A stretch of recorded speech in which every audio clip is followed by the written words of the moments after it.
Alziamoci in piedi. Preghiamo. The point is clear. No bishop may say to himself, this problem of abuse in the church does not concern me because things are different in my part of the world. This is just a problem for the USA or Europe or Australia. This, brothers and sisters, is just not true. I dare say there are cases all over the world, also in Asia, also in Africa. But even if it were true, we are jointly responsible.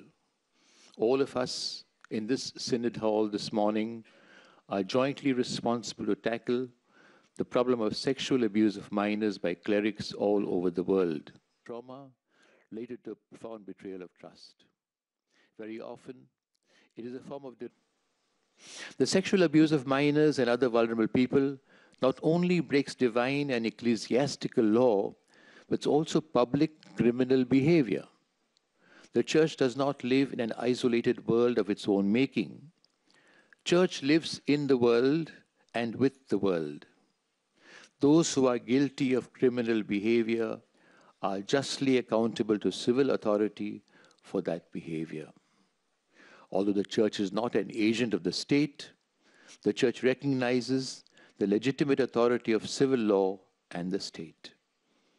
Therefore, the church fully cooperates with civil authorities in these matters to bring justice to survivors and to civil order.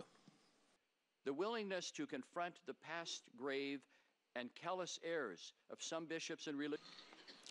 Sadly, many of our people, not just those abused or parents of those abused, but the faithful at large, are wondering if we, the leaders of the church, fully understand this sacred bond, this reality, particularly when they see little care given to abused children, or even worse, when it is covered up to protect the abuser or the institution. Informs our church in so profound a manner on this tragedy that any victims and their families, as well as persons who report the allegation, need to be treated with dignity and respect and should receive appropriate pastoral care. Efforts should be made to ensure that victims receive psychological counseling and other support, which I believe should be funded by the diocese of the accused bishop. 2, the reporting of an offense should not be impeded by the official secret or confidentiality rules.